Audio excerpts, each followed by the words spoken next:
Hey everyone, it's Naomi Wolf here. Hey everyone, it's Naomi Wolf. I'm here with DailyClout on October 13th, 2019. It's been a few weeks since I last reported. Thank you for your patience.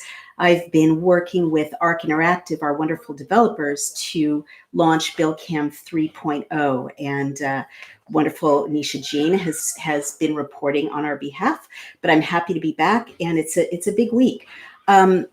So as you know, a theme for DailyClout is that we read the bills every week, and over again, we find that the news stories that your attention is called to, often very forcefully, big stories, big The Squad or Trump's latest tweets, or this week it's kind of a big story, the whistleblower and the impeachment proceedings, but that even these big stories, as significant as they are, really have nothing to do with the laws that are being passed and the bills that are being passed. And it's really quite shocking to read the bills, because very, very often, and those of you who follow us know this, what happens is that the bills that get passed are bipartisan efforts to steal from the American people. I mean, there's no easier way to say that, or to get something done that the American people might not be on board with. A really important example that was picked up by Global Research, the news site, last week, was our analysis of the two versions of the Green New Deal.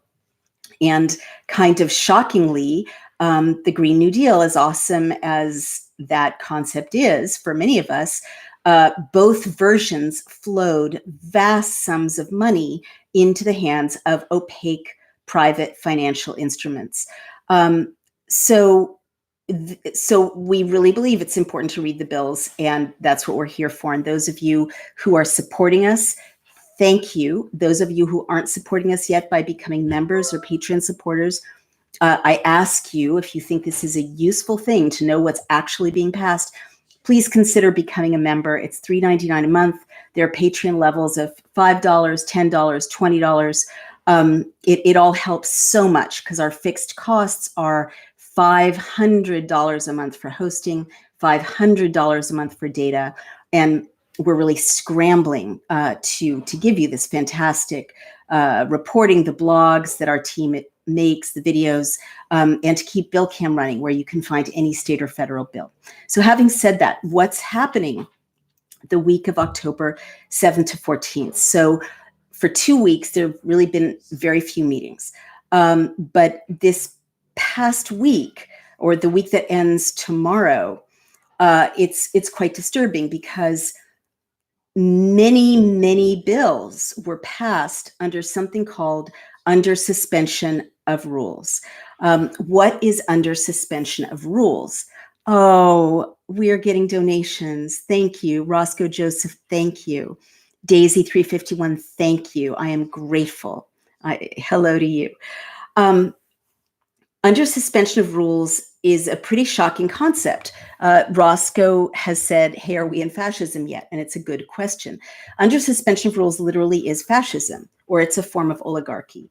Under suspension of rules means that there's no debate and there's no voting, that your elected official basically joins with other elected officials to not be accountable to you in any way, and to just pass the bill.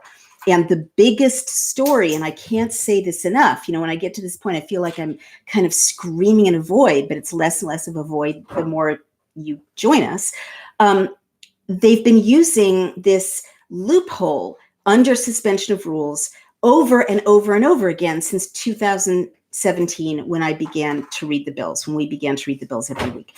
It's not supposed to be used the way that they're using it.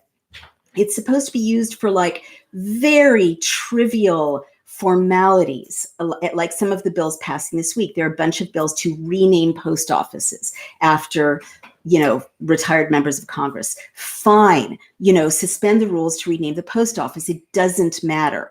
Or to kind of facilitate VA benefits. Often that's a legitimate use of under suspension of rules. But substantive bills are, like most recently, some bills handing over chunks of broadband to the telecom industry's valuable resources that could have belonged to the American people. Some of them are used by public access television stations, being handed over to telecoms under suspension of rules. Other quite shockingly impactful bills have been passed under suspension of rules. And even if you think it's a reasonable use of what is supposed to be a formality, a loophole to just like facilitate unimportant business and not tie up Congress with like, here's a vote to rename that post office, here's a vote to rename that post office, here's a vote to, rebuild the bathrooms in that national park. It's really, the American people need to be told, because it's a major, obviously suspension of what American democratic processes are. So having said that, and, please tell people, right? Tell people, because there's literally not a news organization that I'm aware of, except DailyClout, that is reporting on the fact that Congress is suspending the rules week after week after week, not every week, but repeatedly, and for impactful reasons. So now I'm going to go to bills this week. And what's really interesting is there's this big list, and you can go to it. It's docs.house.gov/floor. So text of bills for the week of October 14th. And there's this big list. Please follow along with me. Items that may be considered under suspension of the rules. And it's a bunch of good bills, if you like human rights, kind of surprisingly good, because there haven't been some really great human rights bills for a while. But there's HR 3289, Hong Kong Human Rights and Democracy Act of 2019, as amended. Then there's also a bunch of other bills about Hong Kong. Protect Hong Kong Act, as amended. HRES 543, recognizing Hong Kong's bilateral relationship with the United States. Condemning the interference of the People's Republic of China in Hong Kong's affairs, and supporting the people of Hong Kong's right to protest, as amended. Another bill commending the government of Canada for upholding the rule of law and expressing concern about the People's Republic of China in relationship to the extradition of a Huawei Technologies Company Limited executive. So that's a bunch of bills to protect the people of Hong Kong, passed without debate. You may like human rights in Hong Kong. You may think that the people who are protesting for human rights and democracy in Hong Kong should have their human rights suppressed. You may have all kinds of feelings about this, but as a citizen of the United States of America, I think you should find it quite shocking that 4 bills were passed without your representative voting on them or debating them. And so let's take a look at one of these bills. HR 3289. If you go to this actual bill, which in BillCam you can actually see and you can share it through social media, the most shocking part of this bill is the front page, because the very first couple of sentences say, suspend the rules and pass the bill, HR 3289, with an amendment. Suspend the rules and pass the bill to amend the Hong Kong Policy Act of 1992 and for other purposes. So I don't know about you, to me, those words are absolutely shocking. Suspend the rules and pass the bill. Suspend the rules and pass the bill. That is not democracy. So then you go to the bill, and it amends the Hong Kong Policy Act of 1992 and for other purposes. And it's the Hong Kong Human Rights and Democracy Act. And basically it states that it's the policy to have a strong interest in the continued vitality, prosperity, and stability of Hong Kong. It supports democratization as a fundamental principle of U.S. foreign policy. And it says the human rights of the people of Hong Kong are of great importance to the U.S. and are also directly relevant to the U.S. interests in Hong Kong and serve as a basis for Hong Kong's continued economic prosperity. And it says that Hong Kong must remain sufficiently autonomous from the People's Republic of China to, quote, justify treatment under a particular law of the United States or any provision thereof different from that accorded to the People's Republic of China. So here you really drill in and you see that it's not necessarily all about the autonomy of the people of Hong Kong. It's about making sure that American interests trump or override Chinese interests. And then it says to support the autonomy and rights and freedoms of the people of Hong Kong. There's a joint declaration of the government of Great Britain, Northern Ireland, and it references the People's Republic of Hong Kong. It references other treaties, the Universal Declaration of Human Rights.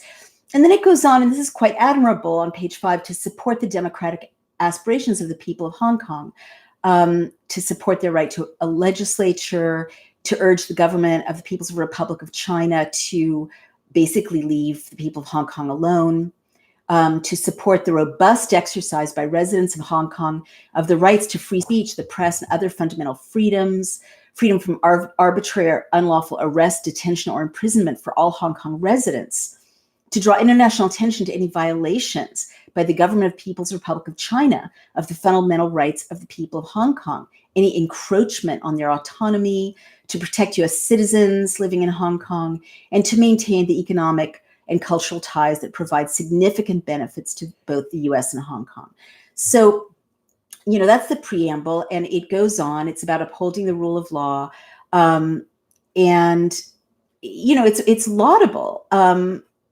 It is definitely a human rights bill, and I would love to see a bill like that in the United States, protecting freedom of the press, freedom of speech, reaffirming the right of the people of the United States to protest, all of these rights under our Constitution, which have been chipped away in various ways, most recently with the BDS bills that DailyClout has been following. So in a way, you should feel good if you like human rights that there are these 4 bills to support the people who are protesting in Hong Kong. And it's kind of gutsy, given Chinese influence, to have a bill like that. At the same time, if it's such a great bill, why just pass it without debate? Others that are passed without debate this week include aid for homeless veterans, grant program for veterans, VA website accessibility. And these are all pretty normal things to pass with under suspension of rules, a bunch of post offices changing names. That's all fine. But I really want you to think about that. Now, at the very end of the list of bills that are being passed this week, that's like 1, 2, 3, 4. That's a dozen bills, over a dozen bills that are being passed under suspension of rules, or can be. And then items that may be considered under normal American democratic rules in Congress. There are only 2 of them. And these 2 are somewhat concerning. I'm quite concerned about this, honestly. They both have to do with the SEC. One of them is the SEC Disclosure Effectiveness Testing Act. And it seems to be about, honestly, it's written in such an opaque way that it's very difficult to tell what it does, but it seems to make it necessary to disclose to investors, how can I put it? Disclose to retail investors to conduct investor testing, including a survey and interviews of retail investors and for other purposes. So to me, on an initial reading, that bill seems like the kinds of bills we've been seeing a lot, which basically use federal government money to provide benefits to private industry. So if there's surveys and research on investors that would benefit private industry, this uses taxpayer money to do that. So we'll see if that passes. It doesn't really benefit citizens at all, from what I can see. It doesn't strengthen the economy in any way that I can see. But this one is really, I really am kind of shocked by this, and I thought I was beyond being shocked reading these bills every week. This is HR 3624. So we're definitely living in a time when immigration has been politicized as an issue, and in which and I'm trying to be nonpartisan about this, our president definitely uses anti-immigrant sentiment to solidify his base. And that's a pretty cohesive strategy of this administration. I don't think it's very partisan to say that. I don't think they disagree with me. But HR 3624 kind of goes further than anything I've seen. Don't get mad at me, but I've read a lot of legislation from Nazi Germany in the early 30s before the rule of law was suspended. And when they were still kind of passing laws using parliamentary procedures. And this is kind of echoes those kinds of bills and acts that I've read, because what it does is it amends the Securities Exchange Act of 1934 to require the disclosure of the total number of domestic and foreign employees of certain public companies and for other purposes. So this bill basically says it forces corporations to say which of their workers were born in the United States and which of them are immigrants. So it was introduced by Ms. Axney for herself and Mr. McNerney, and it was referred to the Committee on Financial Services in July. And now in October, it was reported with an amendment and committed to the Committee of the Whole House on the State of the Union and ordered to be printed. So it's an amendment, and what it does is, and it's short, be it enacted by the Senate and House of Representatives of the United States of America. This act may be cited as the Outsourcing Accountability Act of 2019. So that's one of those, very anodyne, very banal titles that we hear all the time when we read the bill. Oh, who would not want accountability? That's a great word. So Section 2, right, this is amending something that's already passed in the 30s, required disclosure of number of domestic and foreign employees. So Section 13 of the Securities Exchange Act of 1934 is amended by adding at the end of the bill the following. Disclosure of number of domestic and foreign employees. Definition. In this subsection, the term covered subsidiary means, with respect to an issuer, any subsidiary of such issuer that is a consolidated subsidiary or a subsidiary with respect to which the issuer accounts for the investment of the issuer in the subsidiary using the equity method of accounting disclosure requirement, except with respect to an emerging growth company beginning in the first full fiscal year that begins after the date of the enactment of the subsection. Each issuer that is required to file a report with the commission, right? So companies, pursuant to subsection A, shall disclose in such report. In other words, this is folding into companies' proper filing annually the following responsibility or task: to disclose A, the total number of employees of the issuer and any covered subsidiary of the issuer who are domiciled in the United States, one, disaggregated by state, District of Columbia, Commonwealth, territory, or possession of the United States. So they basically have to do extra housekeeping now of asking all their employees, do you live in Guam? Do you live in Puerto Rico? Do you live in Cincinnati, Ohio? Really break out, disaggregate by state, literally where their employees live. And two, compared using a percentage change calculation to any such total reported by the issuer in the most recent annual report of the issuer. In other words, it's designed to show if the number of foreign-born employees is rising or falling, right, from the year previously. B, the total number of employees of the issuer who physically work in and are domiciled in any country other than the United States. One, disaggregated by country, and two, compared using a percentage change calculation to any such total reported by the issuer in the most recent annual report of the issuer. And C, the total number of employees of any covered subsidiary of the issuer who physically work in and are domiciled in any country other than the United States, disaggregated by country and compared using a percentage change calculation to any such total reported by the issuer in the most recent annual report of the issuer. Rulemaking. The commission may issue such rules as the commission considers necessary to implement this subsection. So, disclosure of the total number of domestic and foreign employees. So basically, I should refine a little bit my interpretation. this bill will tell the SEC and the United States government how many American employees versus non-US employees a company has. But it also breaks down how many employees are living outside the United States. There may be a legitimate accounting need for that, but what it really does, that still does worry me, is it really does create a whole new level of government scrutiny and really what can easily be like, ever since I studied Nazi Germany and other closing societies, I worry about lists, right? Lists that aggregate data of human beings and citizens so that you can easily split a population or direct some people to some benefits and strip them from others. So I guess what I don't like about this bill, and I wish, and I'll have to reach out to the sponsors and see if they'll answer my question about like, why is this necessary? But it really does kind of force, say, Walmart, right?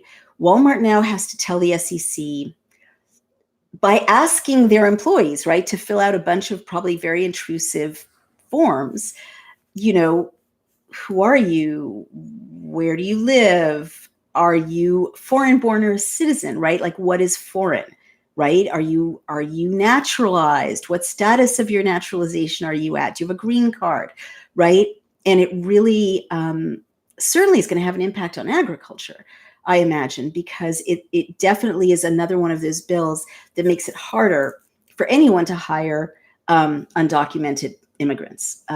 Or non-citizens.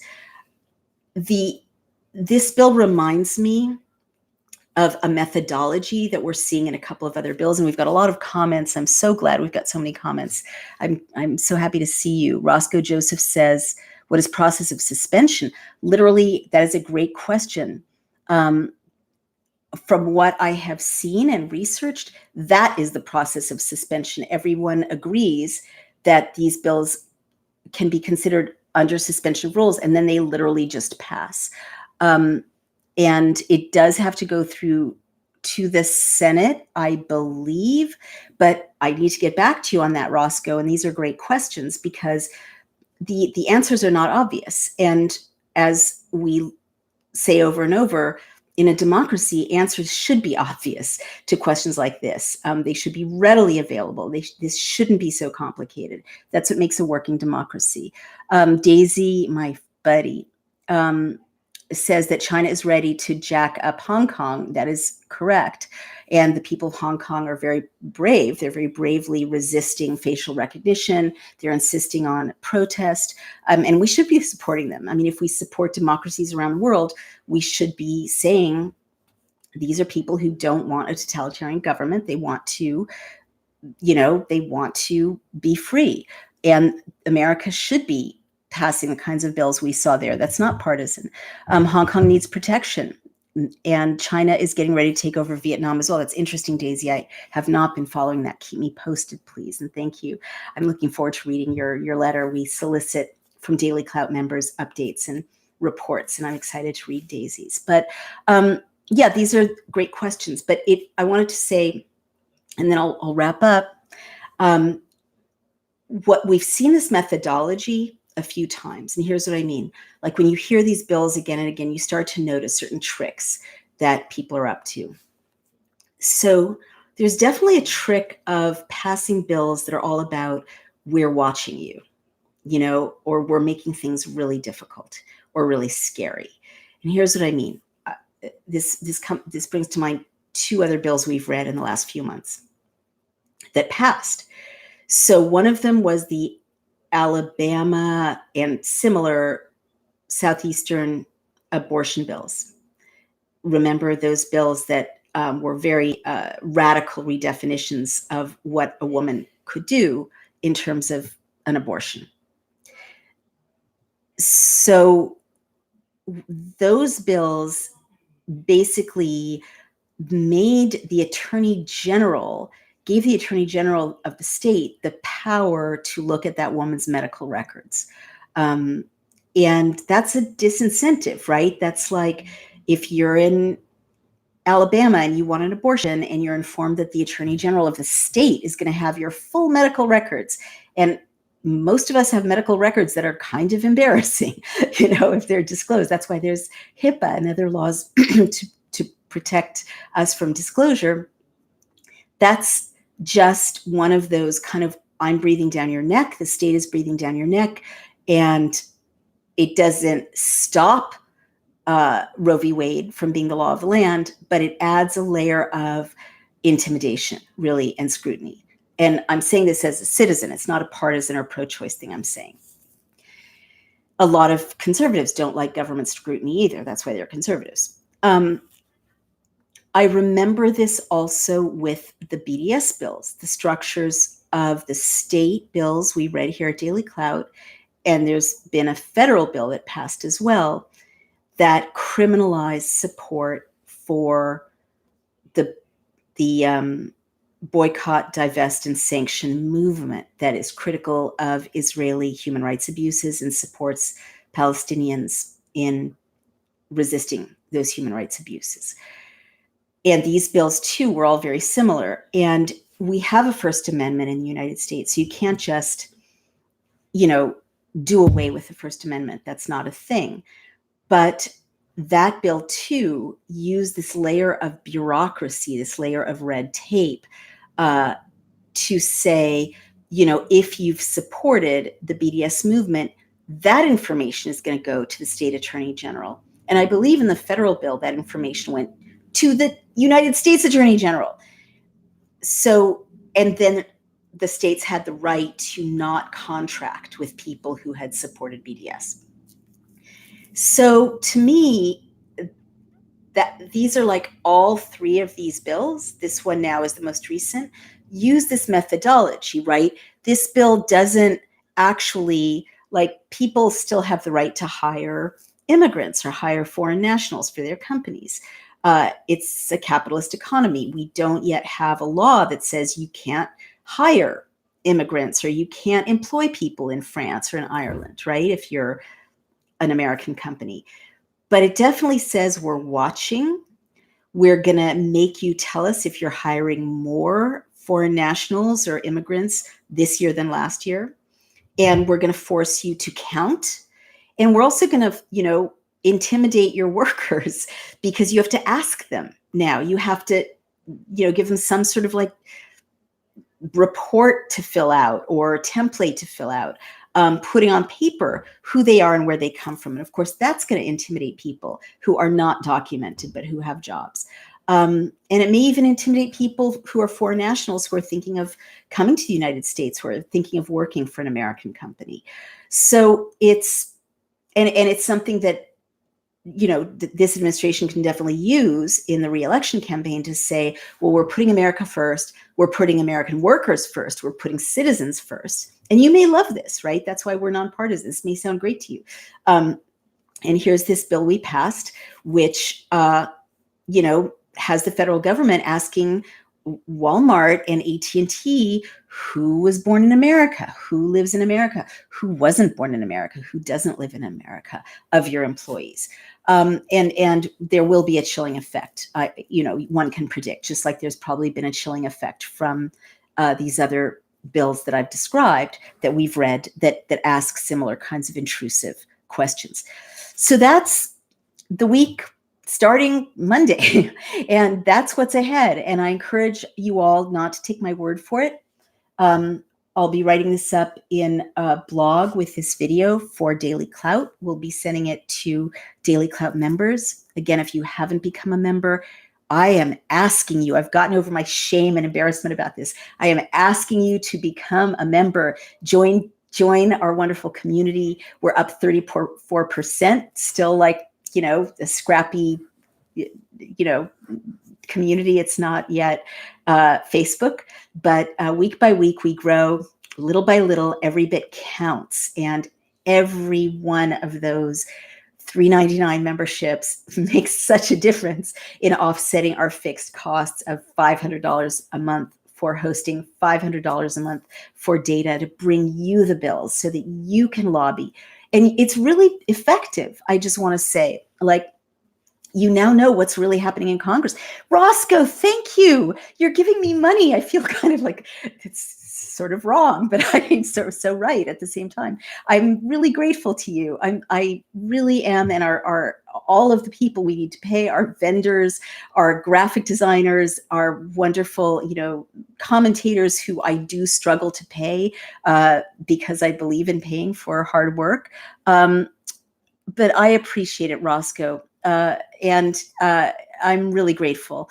And all of you, also, if you join DailyClout, what we do want you to do is to tell us, what do you want us to cover, right? This is your newspaper. This is your news site. If you know of a bill that we should be covering, tell us about it. If you want to write for us, like we've asked Daisy to write for us, to describe your town, a local situation, or even just your life, what it's like to be working as you or raising kids as you. I mean, this, if it links at all to public affairs, we want to know about it. We're like the people's news site.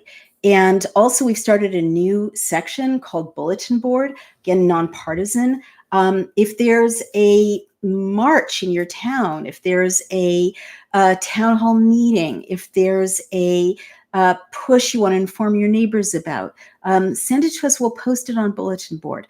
And always there's BillCam, which is being rebuilt for its third iteration. We make it better each time. And this time it's going to be even faster, even more intuitive.